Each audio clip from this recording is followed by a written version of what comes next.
को powered by techno. महाराष्ट्राचे लोकनेते आणि महाराष्ट्राला देशामध्ये अव्वल स्थानावर विकासाचे महामेरू म्हणून ज्यांनी एक दिशा दिली असे लोकनेते देवेंद्रजी आज तुम्हाला भेटायला आले आहेत। एकदा पुन्हा माझ्यातर्फे जोरात टाळ्या वाजवून त्यांचं स्वागत करा।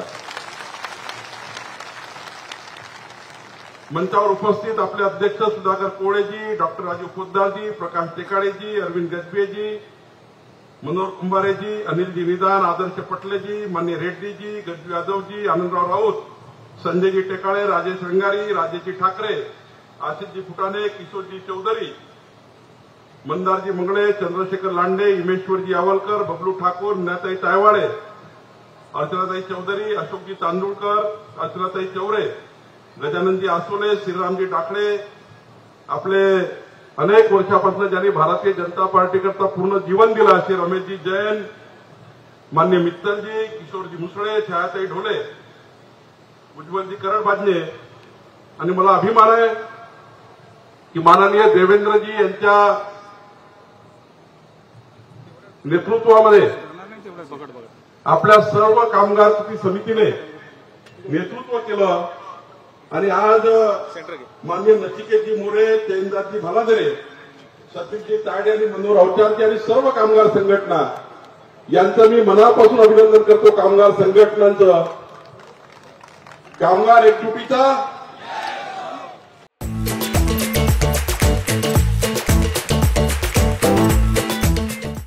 आणि सर्वांनी हा प्रश्न लावून धरला।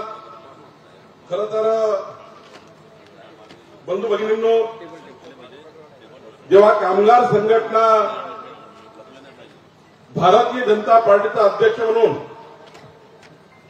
माझ्याकडे आल्यात, त्यांनी विनंती केली की माननीय देवेंद्रजीकडे एक बैठक लावावी आणि या बैठकीत आमचे प्रश्न सोडवावे। पण मला अभिमान आहे, मी माननीय देवेंद्रजीला विनंती केली फक्त, त्यांनी 3 दिवसाच्या आतमध्ये आपल्या कामगार संघटनेची बैठक लावून आपण या ठिकाणी सांगितल्याप्रमाणे त्यांनी न्याय दिला।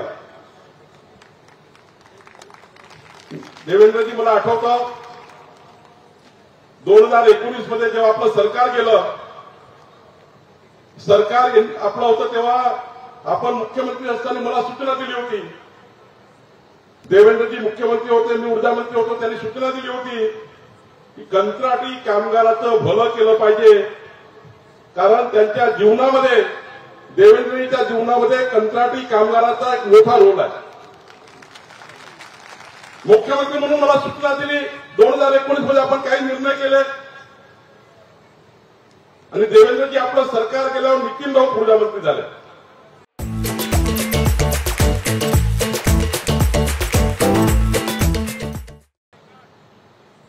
सुनील केदारचे मंत्री झाले। यांनी काय मागितलं होतं? नितीन राऊत आणि सुनील केदारनं फक्त आमची एक बैठक लावा। पण बंधूंनो, 2.5 वर्ष कितीतरी पेंडॉल टाकले, न्यायचं सोडाच, पण 2.5 वर्ष एकही बैठक लावली नाही आणि कंत्राटी कामगाराला खऱ्या अर्थाने धुडकावून लावण्याचं काम सुनील केदार आणि नितीन राऊतनी केलं। केलं की नाही केलं होतं? तुम्ही सांगा ना, केलं की नाही केलं? तुम्ही साक्षीदार आहे ना, मी आलो होतो ना। देवेंद्रजी कितीतरी पत्र 2.5 वर्षात दिले। जेव्हा कंत्राटी कामगार माझ्याकडे आले तेव्हा बालाधरेजी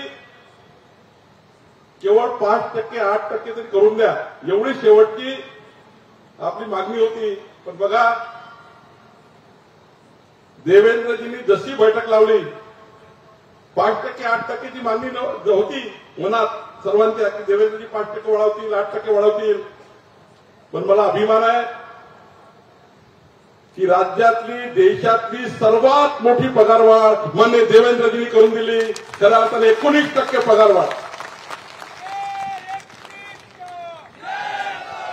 महाराष्ट्रामध्ये, देशामध्ये कुठल्याही सेक्टरमध्ये, कारण माहिती आहे आपण सर्व रिस्क घेऊन काम करता, त्यात मी जाणार नाही.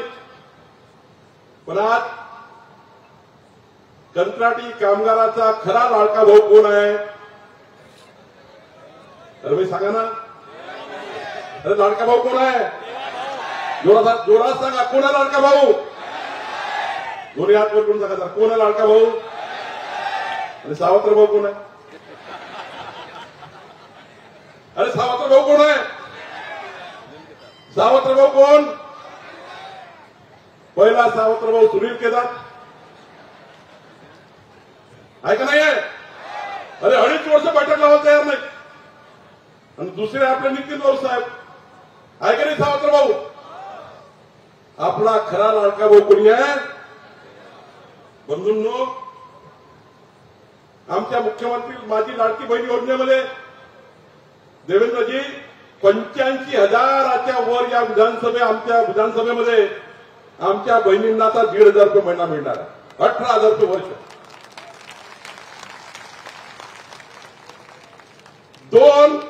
एका घरात 2 बहिणी 36,000 रुपये वर्ष.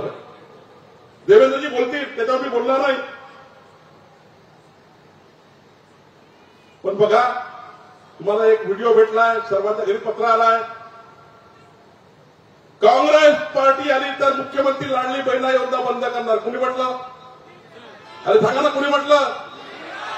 जोरात बोलत नाही या भरता का? तर जोरात हात करून सांगा, कुणी म्हटलं? तुम्हाला मान्य आहे काय? 1,500 रुपये 18,000 रुपये वर्षाचे आमच्या बहिणीला देणं जे माननीय देवेंद्रजींनी, एकनाथ शिंदे सरकारने खऱ्या अर्थ आमच्या देवाभाऊनी जो निर्णय घेतला, तो निर्णय बंद पाडण्याचा निर्णय काँग्रेस पार्टीने घेतला. तुम्हाला मान्य आहे का? बंधूंनो, हा निर्णय 3 महिन्याकरता नाही आहे. देवेंद्रजी सांगतील मध्य प्रदेश भाजप सरकार योजना सुरू आहे, छत्तीसगडमध्ये भाजप सरकार योजना सुरू, आसाममध्ये भाजप सरकार योजना चालू, कर्नाटकमध्ये काँग्रेस सरकार योजना बंद, तेलंगणा काँग्रेस सरकार योजना बंद, हिमाचल प्रदेश काँग्रेस सरकार योजना बंद. आणि मी त्यावेळेस सांगतो, ज्या दिवशी देवेंद्रजी पुन्हा येतील, पुन्हा पुढचे 5 वर्ष ही आपली योजना सुरू राहणार आहे, ही आपली योजना सुरू राहणार आहे. हे काँग्रेसवाले योजना बंद करणार आहे. काँग्रेसवाले योजना बंद केलं, त्यांनी जाहीरच केलं, सुनील केदार जाहीरच केलं. आणि आता हायकोर्टात गेलाय, ही योजना बंद करण्याकरता हायकोर्टात गेले. तुम्हाला निर्णय करायचा आहे. जे तुमच्या विरुद्ध हायकोर्टात गेले, जे तुमची योजना बंद करण्याचा निर्णय घेत आहे, जाहीर भाषण देत आहे आम्ही योजना बंद करू, खऱ्या अर्थाने आता तुमच्यावर जबाबदारी आहे की या ठिकाणी आपल्या सर्वांना निर्णय घेण्याची. बंधू भगिनींनो, परवा राहुल गांधी बोलले, या ठिकाणी आमचे 30% मागासवर्गीय बंधू भगिनी बसले आहेत. 30%च्या वर जनसंख्या देवेंद्रजी या ठिकाणी, आमचे पृथ्वीराज बोरकरजी आणि आमची पूर्ण टीम आहे. बौद्ध महासभेची आपल्या सर्वांना माहिती आहे. काय म्हटलं बंधूंना राहुल गांधी? काय म्हटलंय? जरा सांगा ना, काय म्हटलं राहुल गांधी? आरक्षण एसटी ओबीसीचं आरक्षण बंद करणार. तुम्हाला मान्य आहे का हे? जर मान्य आहे का तुम्हाला? एसटी ओबीसीचं आरक्षण काढण्याचा निर्णय आमचं सरकार आलं काँग्रेसचं, तर आम्ही बंद करू. एकीकडे खोटारडेपणा केला, आत्ता खोटारडेपणा केला 3 महिन्यापूर्वी. खापरखेड्याच्या प्रत्येक घरोघरी, चिचोलीच्या प्रत्येक घरोघरी देवेंद्रजी, भानेगावच्या प्रत्येक घरोघरी मागासवर्गीय समाजाला फिअर निर्माण केलं, भीती निर्माण केली की मोदीजी आले तर संविधान बदलणार आहे. 10 वर्ष मोदीजींनी कधीच संविधानाचा सन्मान करून देश चालवला. कधी मोदीजी संविधान बदलू शकत नाही, कुणी बदलू शकत नाही.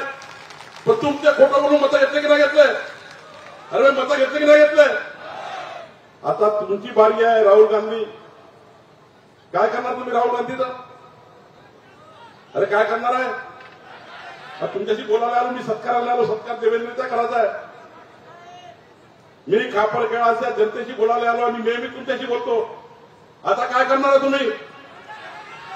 या काँग्रेसच्या नेत्याचं करायचं काय? खाली डोकं वरतं पाय.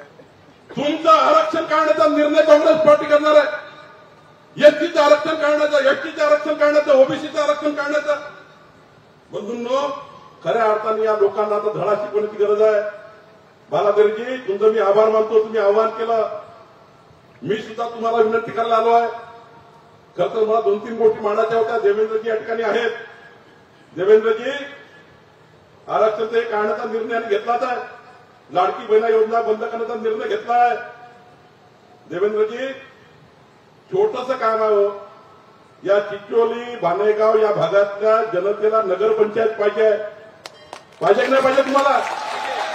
अरे पाहिजे की नाही पाहिजे? पण इथला आमदार मागच्या 10 वर्षापासून खापरकडा चिचोलीला नगरपंचायत होऊ देत नाही, नगर परिषद होऊ देत नाही. खऱ्या अर्थाने हे झारीचे शुक्राचार्य आहे. यांनी या भागाच्या विकासाला मागे ठेवला आहे. आणि म्हणून माझी विनंती राहणार आहे देवेंद्रजी, आपलं सरकार येणार आहे. आपलं सरकार आल्यानंतर खापरकडा चिचोलीला नगरपंचायत केल्याशिवाय आपण राहू नका. या भागाचा विकास प्रचंड मागे पडलेला आहे. एक मोठं खेळ या ठिकाणी नगरपंचायत या ठिकाणी खापरकडा चिचोली आहे. आणि या भागाच्या विकासाकरता आपण त्या ठिकाणी एक मोठी मदत आपण केली पाहिजे. खापरकडा वीज प्रकल्पाकडे आपण करतोच आहे. पण पुन्हा एकदा नगरपंचायत करून या ठिकाणी ते केलं पाहिजे. मी तुम्हाला शेवटची मागणी करतोय बंधूंनो, तुमच्या जीवनात देवेंद्रजी उभे झाले आहेत. मी तुमचा आणि पक्षाचा अध्यक्ष म्हणून देवेंद्रजीकडे बैठक लावायला लावली. बैठकीत निर्णय झाले, लागू झाले. आता मी तुम्हाला एक मागायला आलो आहे. माझी इज्जत राखणार की नाही राखणार? तुम्ही जोडा सांगा, राखणार की नाही राखणार? इकडला आमदार देता का? आमदार अरे इकडला आमदार द्याल का आम्हाला? जोडा हात करून सांगा कोण कोण देणार आमदार? देवेंद्रजी तुम्हाला एक आमदार मिळणार आहे. देणार ना आमदार? जोडा सांगा दोन्ही हात मुठावर करून. देणार ना? मी तुम्हाला दाव्याने सांगतो, देवेंद्रजी आहेत, मी आहे, आम्ही दोघंही या सावनेर विधानसभा मतदारसंघामध्ये मागच्या 15 वर्षाचे गोचीड चिपकला आहे. ते गोचीड दूर करा. आम्ही दाव्याने सांगतो, या मतदारसंघाला नागपूर जिल्ह्यातला विदर्भातला सर्वात चांगला मतदारसंघ आपण केल्याशिवाय राहणार नाही. एवढं त्या ठिकाणी सांगतो आणि माझे 2 शब्द संपूर्ण. धन्यवाद. को पावर्ड बाय टेक्नो.